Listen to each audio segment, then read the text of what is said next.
Well, folks, welcome to one more edition of Politics on Random. Egberto, Willies, your host. Thank you so kindly for being part of the show. We are going to have a wonderful show for you today, as usual. Hey, the Epstein's files have been released. Oh, and they are invading the home of one of Trump's former, what is he called? Whose home is it being invaded? Yes, they're invading his home. But here's the thing, guys. Here's the thing. Why can't these people touch on many stories at one time? I'm going to come to you guys in a minute. But why is it that they cannot do one thing? You know, from the time I woke up this morning, or not woke up, but when I started watching the news, it was about John Bolton. You know, okay, the FBI has swept his home, John Bolton. They have invaded his home, yes, John Bolton. They're searching his home, John Bolton. And that's it. That's all you know about it. John Bolton's home is being searched by the FBI. Whether there are reasons or not, we think it's just Trump trying to get back at, you know, Bolton, but who knows? But that's a small story. We also have the Epstein files being released at the same day. I wonder why did they do that on the same day the Epstein files were released? Because they didn't want a lot of discussion on the Epstein files, and then they released the transcripts. And in the transcripts, Maxwell says, you know, there is no Donald Trump. She has no knowledge of Donald Trump doing anything wrong, anything inappropriate. And for good measure, the same thing she says about President Clinton, right? So all these rich people who hang out with Epstein, they're all clean. Yeah, she went and got a whole lot of girls to do a whole lot of things. She took away the innocence of all these women, and even as the justice said that she had a whole bunch, that she had a list, they have her on record saying, Maxwell on record saying that there was no list of people who participated in these events, no master list, right? So this is all junk, right? I don't mean junk for the people, the women who went through the pain, but I mean, as usual in our patriarchy, they get away because we tolerate it, we allow it. I've been racking my brains. Bondi came out and said, oh, she had it. The FBI director came out and said there was a whole lot of stuff, but now nothing is there. And they have the word of Maxwell to say that the Trump folks were not involved.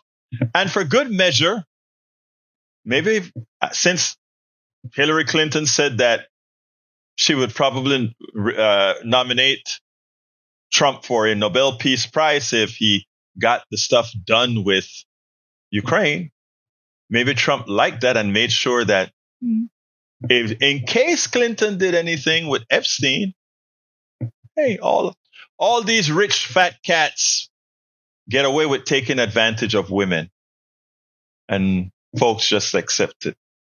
Well, I just thought that it's something I wanted to lay out there. The mainstream media cannot do several things at one time.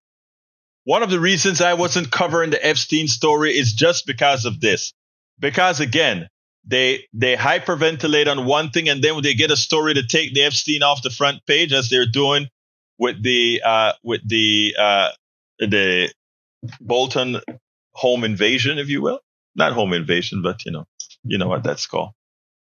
Anyhow, welcome aboard, my people. Welcome aboard. We have Michael Rudnin, who came in first at from Brooklyn, New York. We also have Yvette Avery Herod from Atlanta, Georgia. Joe from Los Angeles, California. Lee the Bearcat from Austin, Texas. Eric Hayes from Kingwood, Atascocita. In the house, May Wood from Long Beach, California. We also have Lee Grant from Montgomery County. In the chat, remember we start late we start late, but the chat starts up a bit late by the time a lot of people have joined in. So I just want to give a big welcome. Hello to Independent Voter 1, Brandon D, Susan McAllister, Alice, Charlotte, Eileen Giardini, Laura Gomez, Louis Dyke, Sarah Dammer, Independent Media, Jenny Benjamin, Ronald Schiffman, John Davis, A. Davis, John Springsteen, Sue Sharko. How you doing, Sue Sharko? Sharon Campbell, Hirut Kidane Marian. Welcome aboard, folks. If you want me to call where you're from, please remember to put your city and state, as it's done on the other chat by all the others. Harry Denson is also in. Harry Denson from Missouri City, Texas. Thank you all for being here. All right, let's get busy. The first thing I want to talk about is the obituary. Bridge MCP is in the house. Bridge is from Binghamton, New York. She says the Justice Department on Friday released what it says is the complete transcript and audio recording of Deputy Attorney General Todd Blanche's audio recording of Deputy Attorney with Ghislaine Maxwell last month. The transcripts running more than 300 pages in length are marked redacted. If you believe anything that's there, don't you think there was an arrangement between her lawyer and Blanche? The answers were just correct.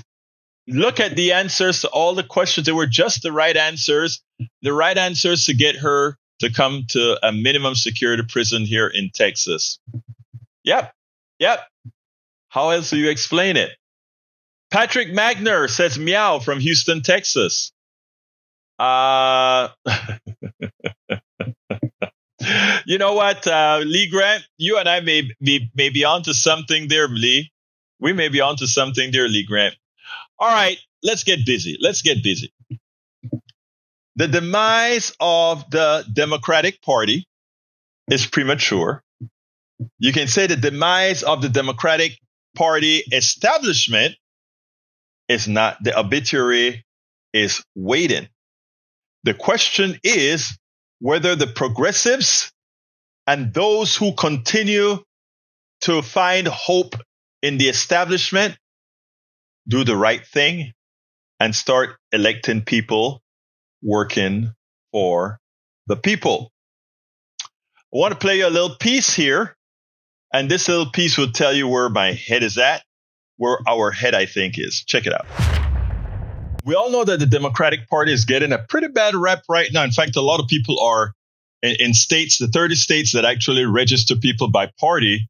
The Democrats have lost about 2-point-something million registrations, while the Republicans have gained about 2-point-something million registrations. That's a net of over 4 million shift towards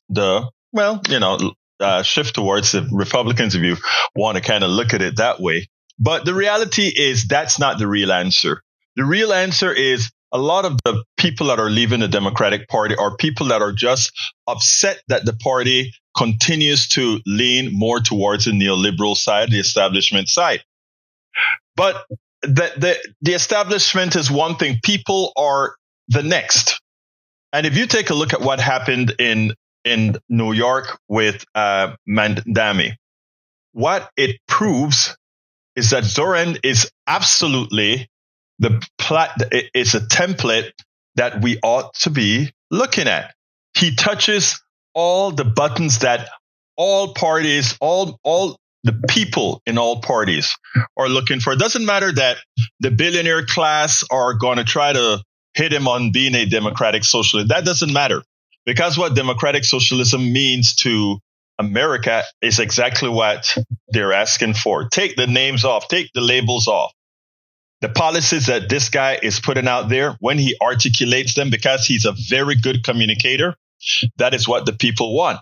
It is a shame that Schumer and Hakeem Jeffries, the two leaders of the party, are refusing to wholeheartedly endorse this guy. In fact, they're looking pretty silly. They are not the future of the Democratic Party. The future of the Democratic Party lies with progressives. Punto y final.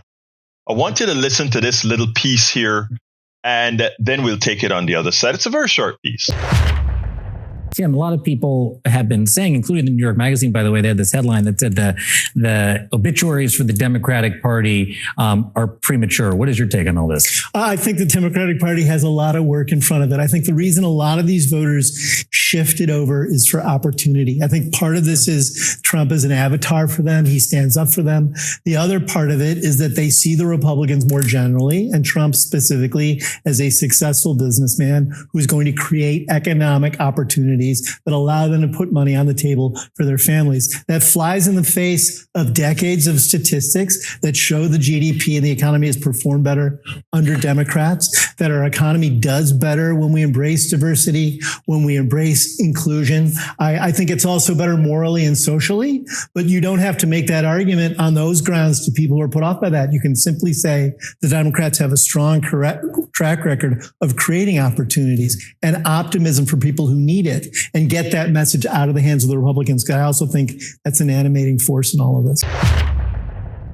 So let's be very clear here. There is a Democratic Party, and what the Democratic Party means to the working class, what it means to the middle class. And then there's a Republican Party that survives online, that survives on promising something and delivering everything else delivering all to the wealthy class. That is the choice that we have. All the progressive parties are under the wing of the Democratic Party, like it or not. I mean, that's just in a duopoly.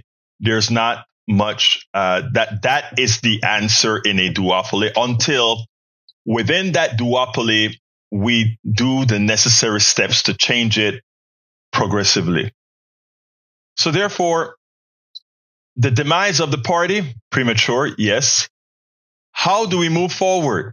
Well, New York, I think, has shown how to move forward. Disregard the billionaires, disregard the establishment, and pick the person who speaks to not only to your heart, but speaks to your financial well-being.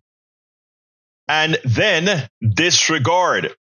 Answer vociferously those who try to trip you up, like they've been trying to trip up Mamdani for the longest time.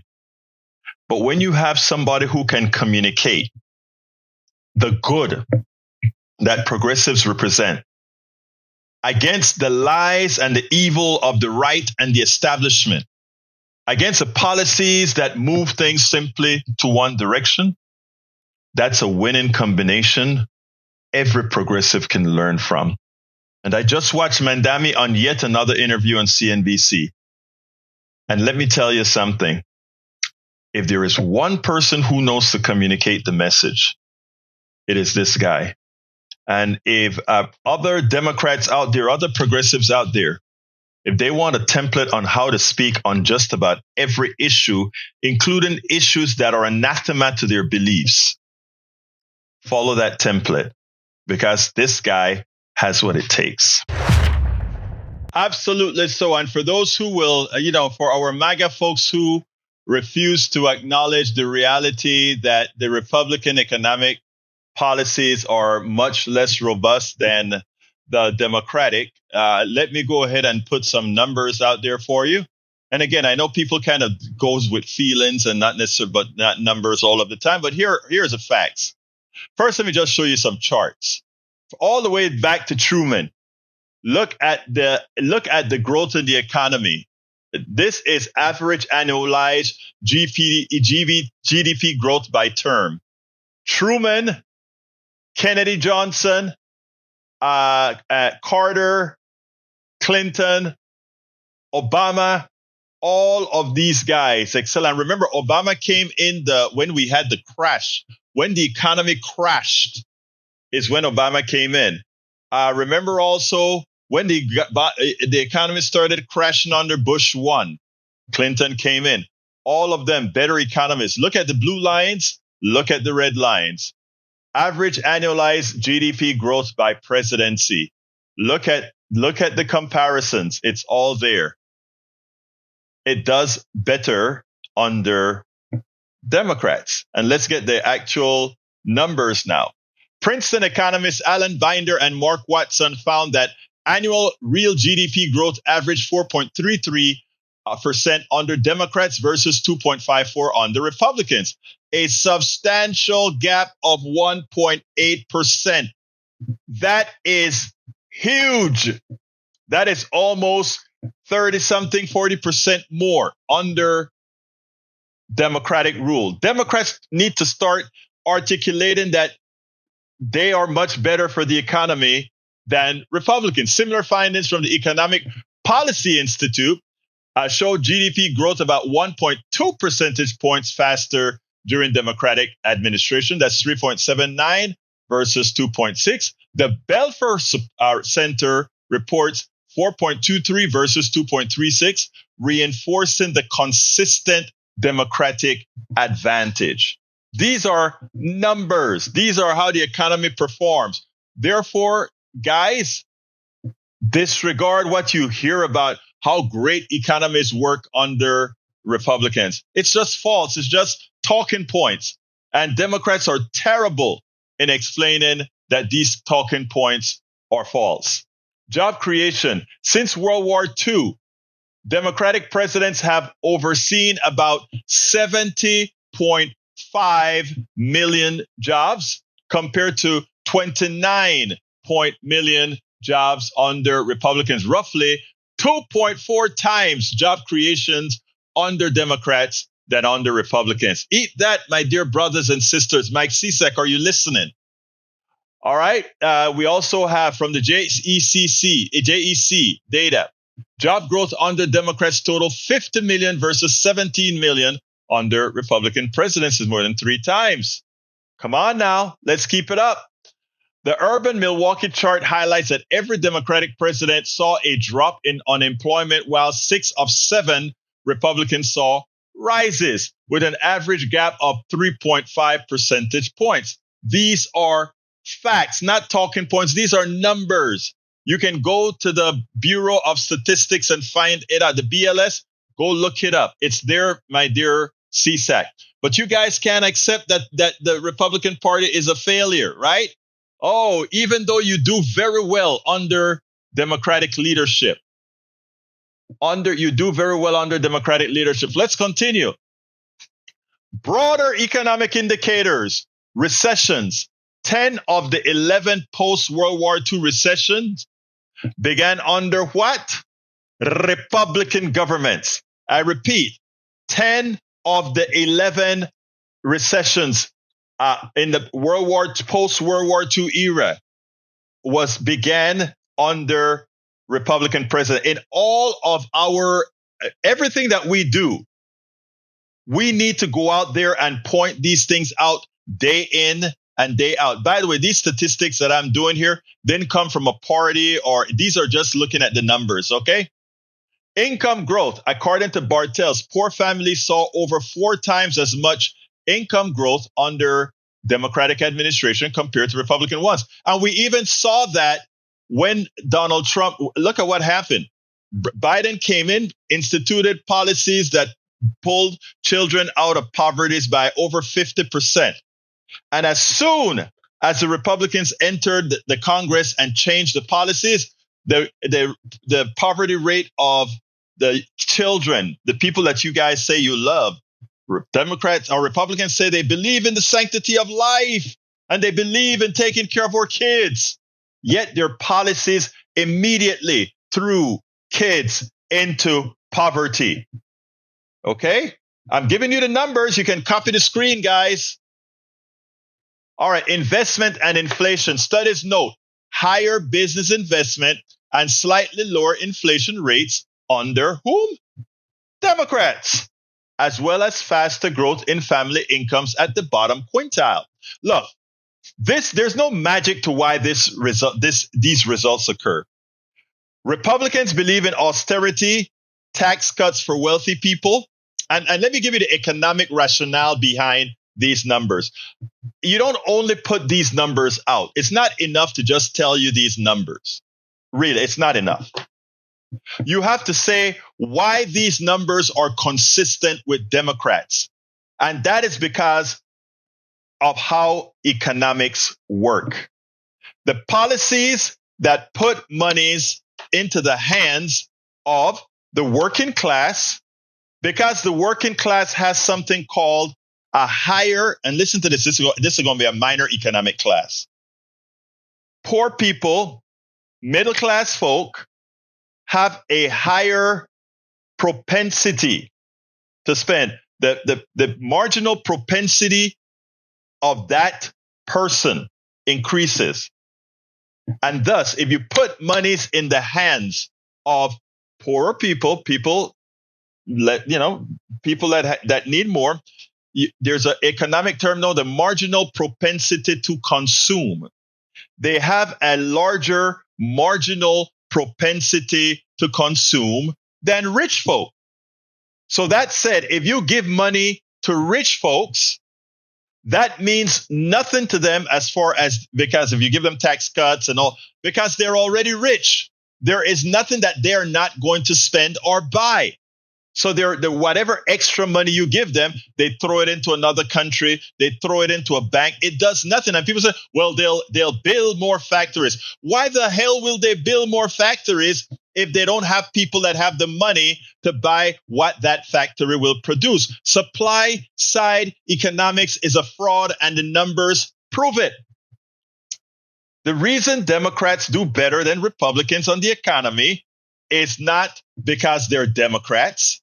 It's because of the policies that actually go out there and make people involve themselves into the economy, and the speed at which the economy moves, people buying things, that is what creates an incentive for those who would build a factory, those who would innovate to do more. This is not rocket science. So it's not like, oh, because you're a Democrat, the economy does better. It's because the policies foment economic activity. Okay?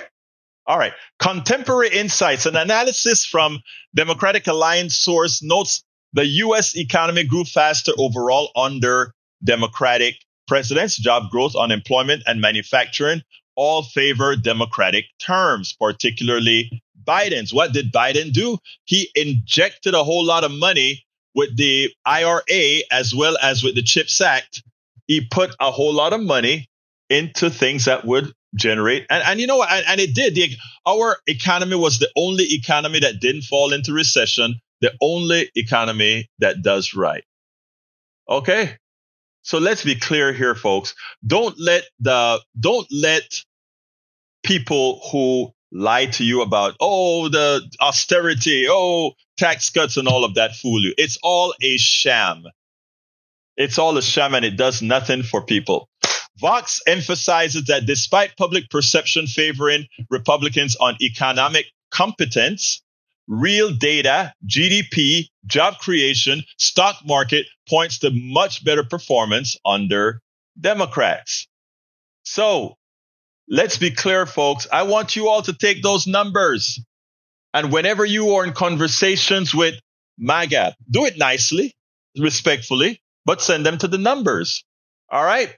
Let me read some of what you say before I go to the next video. But let's say May Wood says, I've always been fascinated by how and why Republicans and idiots can continue to believe and insist that Republicans are better on the economy than Democrats. No data, no evidence, no examples, just their insistence. All the evidence, all the data, every example says exactly the opposite. Exactly. And that's all. And again, when you have people trying to convince you otherwise, disregard it. They're just hyperventilating. Patrick Magnus says, every Republican president over the last 100 years has had a recession. Shame, right? Mike Cisak said, those talking points are false as they don't take into account policies and when they come into effect. That's BS. We run the numbers in every form possible. In every form possible, we've run the numbers. And the fact of the matter is, that Republicans are horrendous on the economy. They are horrendous on people's personal economy. They're simply horrendous on just about everything that they do. They hate government because they're not good at it. They're just not good at it. They're not good at it. Okay. Michael Randin says, red hats refuse to accept statistics that go against their beliefs. Face it. Republicans suck on economics. Republicans care about the wealthy getting wealthier. But such makes for really bad economics for everyone else. And you know what? It's so funny, Mike. We have poor people in this chat defending the guy who's taking taking food out of their mouth and money out of their pockets. It's amazing, right? Amazing. All right. Bruce Pollard says neoliberalism is a political and economic theory that advocates for free market capitalism with minimal government intervention, emphasizing private sector control, free trade, and the reduction of public social services. Emerging as a response to the perceived failures of early economic policies, it promotes ideas like deregulation and privatization, while proponents argue it leads to economic growth and individual liberty. Critics contend it increases social and economic inequality by weakening social safety nets. And we have, look, Bruce, that definition is true. Very true. And that definition has failed. That has failed. By us giving full control to the private sector, to the capitalists, what we have done is exactly what capitalism does. Extract and monopolize. And look, the king, the most recent king of capitalism said it. Let's go ahead and do this. If your theory says the following, and I want you guys to listen in detail. Milton Friedman says the following. You can look it up on Wikipedia in the 70s and for the newspaper article that he wrote in the New York Times. Just read that New York Times article. He said, corporations own the executives in a corporations. Their only responsibility is not to social issues. It's not to issues of fairness. It is to maximize the profits of the shareholders, for which the shareholders reward them with good bonuses. That's all. There's no heart, nothing. Maximizing, what is involved in maximizing shareholder value? Monopoly, right? And without government, you get monopolies, right? Because unless government put the brakes on a company from growing excessively, by definition, you ought to buy your competition so you can raise prices and maximize your profits. That's capitalism. Very fair. They're playing by the rules. Okay. Also, you do whatever you can to get away with to maximize the profits of the shareholder. And isn't that what we do? Look at healthcare. We don't care about your health. You are a token to make more money for an insurance company. You are a token to make more money for a hospital. You are a token for all these things. Look, when you go to the doctor, when you get into an emergency, the first thing they ask for, give me all the paperwork as far as how we are going to get paid. Look at why we don't have drugs for certain diseases. They don't make enough money. That's capitalism. That's the right thing for them to do. They're doing their jobs, but that economic system fails you because within that economic system, there's no humanity. None, no humanity. So therefore, government, we the people, are the only way to institute humanity into an economic system. And that's what people like Mandami, that's what people like the DSA understand. That is what they understand. You can't put it up. Look, people always say, get government out of the way. So government is elected. If you don't like what government is doing, you can unelect them in a democracy, as long as we can keep our democracy. But if you don't like what Exxon is doing, and you have a weak government that Exxon pays off, if they want to keep MBT into the soil, you can't do a damn thing about it. If they want to keep dirty water as they did in Michigan, they can do it. That's what they do. Remember the rivers in Ohio until the government came in. Remember the pollution on what is it, 3 Mile Island? Not 3 Mile Island, on Love Island or Love Canal until the government came in. Remember, the only people that owe you an explanation are we the people, your government, not the private companies. If the government can't do anything well, really? The government or we the people, we do a lot of things very well. We do a lot of things very well. The people who fail more so than government has always been the capitalists. But what they're good at is putting the blame elsewhere. When we had the big crash in 2008, it was a direct result of, and let me tell you, it absolutely was a direct result of these financial instruments created by people that make absolutely nothing. Absolutely nothing. They create instruments that insure, right? So that they could have these horrendous mortgage bonds that really should be worth nothing or worth little to give them a high value. That's what they did. And that class of cards just came crashing down. That's what they did, the private sector. That's not what government did. That's what the capitalists did.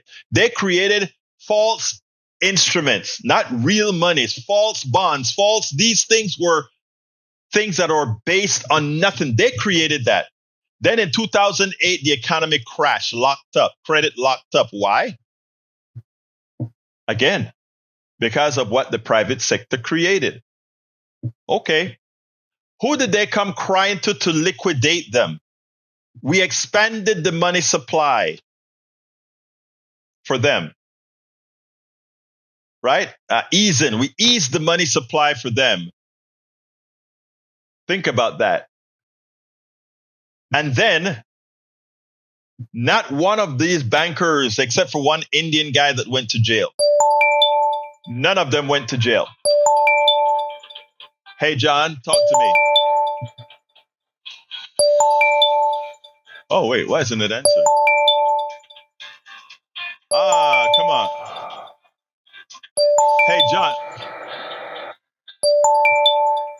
Hey, John, call back again. For some reason, our system didn't answer the phone. Call back again. Let's see if it'll work this time. I don't know what happened there, but I was supposed to be able to answer it, but I couldn't. Call back again, John. Call back again. Anyway, so it is important for us to understand these concepts. Don't be fooled by or be scared. They want you to be scared of Mandami. He's a democratic socialist. DSA, DSA, DSA. Well, people are smarting up. They're saying, wait a minute. Let's see if I can answer that now. Oh, it looks like it worked this time. All right. How you doing, John? I'm doing fine. I just wanted to say, unfortunately, they have brainwashed the population to vote against their own interests. Really the bottom line. And people do need to understand that economics, and it's not that difficult to understand. The information is out there. You covered quite a bit. And the only successful democracies, I would say, like that are now very successful are ones that have a lot of regulation on their economies. I'm talking about Finland, Denmark, and Norway. A lot of the Northern European countries, and that's why they don't have the kinds of issues that we have. And in this, they should have been punished in 2008, and instead they were rewarded. The same people that crashed the economy, in a way, they were rewarded by us bailing them out. there is a flow of money in this country, and it's not going from, it's not trickling down, it's trickling up. So we should think of it that way. Yeah, the reality is, and it's not up for, you know what, John? When we have two chats, and the other chat that I have, we have some of our MAGA folks in there talking about, they simply cannot understand that the numbers are absolute. The numbers just tell you something, right? If you get income inequality Yep. If you are getting income inequality and wealth disparity, that tells you that your economic system is failing, and that you have to put in regulations in there that prevent that. Right now, what we do in America is we reward lazy, and the lazy ones I'm talking about are not the middle class folk. The lazy ones are the billionaires and the multimillionaires. They are the lazy ones. Everybody does work for them. I mean, people talk about, look at the infrastructure that we built. Yeah, we built it, but we can't use the damn thing. How many of you can go into those skyscrapers in Detroit, in Houston, all these other places? No one. You just built it for them. Nope. You're enslaved by them. And then you have these folks out there trying to defend it, Yeah, and it's just pathetic that, it's like we're our own executioner. We're ripped off, and then we're our own executioner, just creating, a disaster. No, Republicans are not for life. They're for birth, and only for one reason and one reason only, that they can use life. That's what they're good at, using other people. That's what they're really good at. Yeah, they want all these babies for. Thank you very much, John. They want you have a wonderful weekend. They want all these babies for wars. They want all these babies because you don't get enough babies. You can't send them to war, right? So you got to keep your war population up and growing. Hey, but here's the deal, folks. Before I forget, I need to tell you, on Sunday at 11 a.m. Central, I repeat, on Sunday at 11 a.m. Central, I'm having a correspondent in Ukraine, in Kiev. In Kiev, Ukraine, we're going to be doing a live session with him, and you will be able to call in. He's been living through the bombings, he's been living through the politics, etc., and he's been reporting extensively out of Ukraine. So I will have him on Sunday at 11. I'm going to write up a few things and put it out there to kind of advertise it, but. Please, when I do that, share and let folks know that we're going to be covering the reality. This isn't going to be ABC, CBS. This is an independent journalist that will be talking about this issue.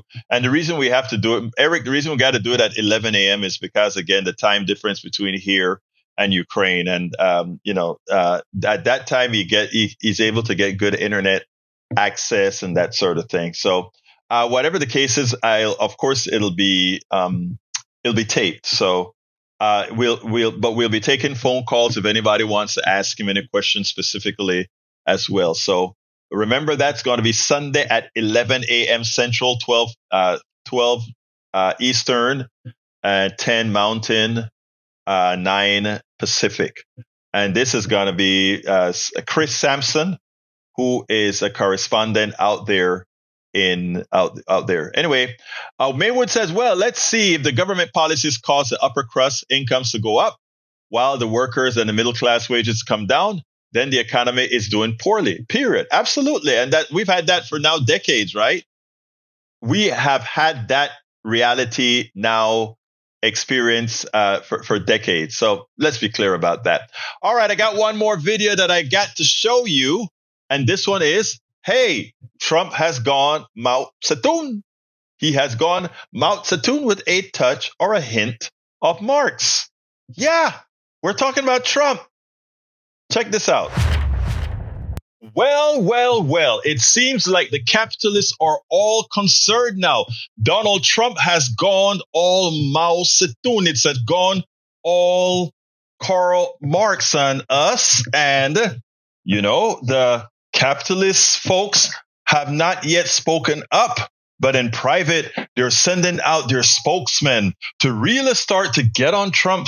Hey, how can you do that? Whatever happened to the free, unfettered markets, Mr. Trump. Because you have to remember what Trump is doing now, right? And by the way, I want to be clear here, because I'm not a capitalist. I'm a free enterpriser. I believe in free enterprise. I believe in small government, or rather, not small government. I believe in right-sized government larger than any corporation, because again, it should be able to, we the people should control our own economy. I also believe that if the government I'll wait on that part before I go into it. I tell you what, let's listen to this discussion between Lawrence O'Donnell and this capitalist, and then I'll give you my side of the story. Let's go ahead and listen to that.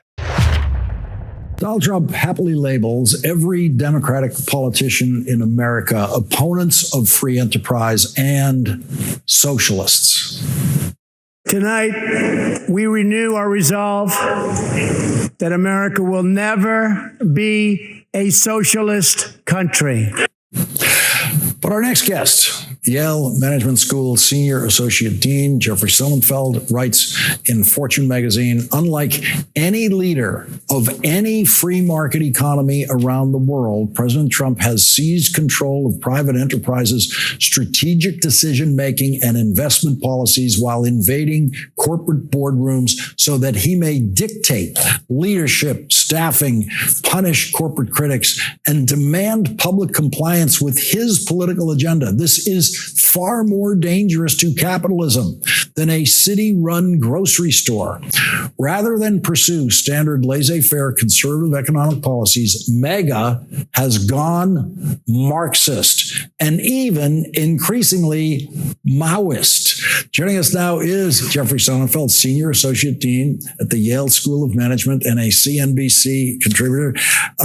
Jeff, this is the piece I've been waiting for. I've been watching Donald Trump's interference with businesses directly, hands-on interference with private enterprise. Haven't gotten to it in all the things we've had to cover here, but you have covered it so thoroughly for Fortune. Give us the highlights. These are things we've never seen before in American government, some of the things he's done. It's unparalleled, and it is exactly the shrieking irony that you point out as he projects so many things onto others, which is, of course, psychologically what he's doing himself. This does it right from the top. I should point out that several CEOs, real titans of industry that joined me in co-authoring this piece, John Pepper, the former CEO of Procter & Gamble and former chairman of Disney, and Anne Mulcahy, who has turned around Xerox and great boards like Citigroup and others that she's been on, Johnson & Johnson, Bill George, Medtronic, Goldman Sachs and Exxon, and he's been on Laura Tyson, the great economist, is that they're all stunned. And we've heard from a tidal wave of current CEOs saying they've been waiting for somebody to call this out. The ideological inconsistencies, just like you said, whether or not it's Adam Smith or Friedrich Hayek or Ayn Rand or Paul or whomever, Milton Friedman, whoever people love to wave around as their cult-like celebration of the separation of sectors, this violates all that. And then the corporate shakedowns, as we've seen with Intel and others, and NVIDIA and AMD demanding a stake in these businesses, their competitors aren't so happy. That means if you're Broadcom or if you're Qualcomm and you actually have a larger percent of your business coming out of China, the government's working against you. You're competing against your own government, that weird shakedown. And they sometimes will turn to TARP as an example. That was a handful of companies. They were facing bankruptcy. They were backbone companies, and they had a short-term termination. It was all going to be paid out and with profits within 5 years. So they're not parallel at all. Now, weirdly, Trump, who you like to point out is nowhere near the great deal maker and genius he thinks he is, he paid out twice as much as Bush did in the TARP bailout during COVID, and he didn't take any ownership stakes in anything then. Why now is it so obvious? But now he's reaching into these individual companies in ways we've never seen before any president attempt to do, telling them where they can do business, how they can do business, and in effect threatening them. Companies want a merger, they have to come to Donald Trump. If a company wants to merger, they literally, in one case, had to pay Donald Trump in order to perform a merger. It's a shakedown. It's a form of extortion for sure. To be told at Coca-Cola what kind of the ingredients they need to put in their drinks based on what Donald Trump says, not based on on the science is ludicrous. They complied at Coca-Cola, but it's crazy. We're seeing that across the board. What technological investments, what parts of the world to go in, and who's he to call these shots? He's certainly not been a great businessman himself, as you point out in those 4 bankruptcies he's taken his himself through. We've never seen anything like this. It blurs the sectors. It undermines the whole idea of the free market system, leading to incentives for innovation, and creates this large central planning, commandant's type group. It's ridiculous. All right. So there are 2 things here, right? 2 things. And they kind of mulch it all together. And I need to get all of you to understand it the right way. There is the issue with Intel and ownership, where Trump wants to have ownership in Intel. After all, Intel is getting quite a few $1 billion in grants, in subsidies to reinvest here in America. Let's put that one aside, but remember that one. But there's also where Donald Trump wants all these these companies that are sending chips for other countries to do AI, to do what's called revenue sharing. Well, that part sounds a lot like some sort of a fascist, communist type of a thing. And I use the communist thing wrong. That's a wrong word. That seems like sort of a fascist entity where, in order for us to do business, a private company to do business, that the government wants to get a piece of the action. Hey, guess what? I don't support that. I don't support that if private companies make a product and other companies want to go ahead and buy it, that they have to revenue share with the government. I do believe in taxes now. In other words, right size taxes, I do believe in. But to say that whatever revenue you make, etc., some of it has got to go to the government, I'm not into that. That's kind of Mao. That is right? But, like I said, Donald Trump has a way of mixing things, right? The thing about the subsidies, the billions of dollars that went in subsidies in I think it was the Chips and Something Act, where these wealthy chip companies got billions of dollars of your money. I do think it is not that the government should get an ownership stake for investing in allowing that company to build. Of course. But I feel the same way about drug companies. We develop the drugs, and these companies, after the concept of the drug has been determined in universities, etc., paid for by United States tax dollars, and then marketed by these big drug companies who then sock it to us by charging us a whole lot of money for these drugs that we originally developed, that we provided the intellect to develop, and then the capitalists in these companies make all the money. The shareholders of the companies make all the money. The executives get all the bonuses, and we, the people, pay the price to enrich them. And the engineers in those companies just make their regular salaries. Oh, no. We developed those drugs. We should have an ownership stake in those companies. We should revenue share with those companies where we invested our United States taxpayer dollars to make these things. So he's right on that. Ownership stake scenario in Intel, for what they're going to get from the United States government, that is absolutely warranted. But this guy that came on to Lawrence, there's something wrong with that. The government involvement in the private sector. No, the private sector wanted the government help. It's amazing, right?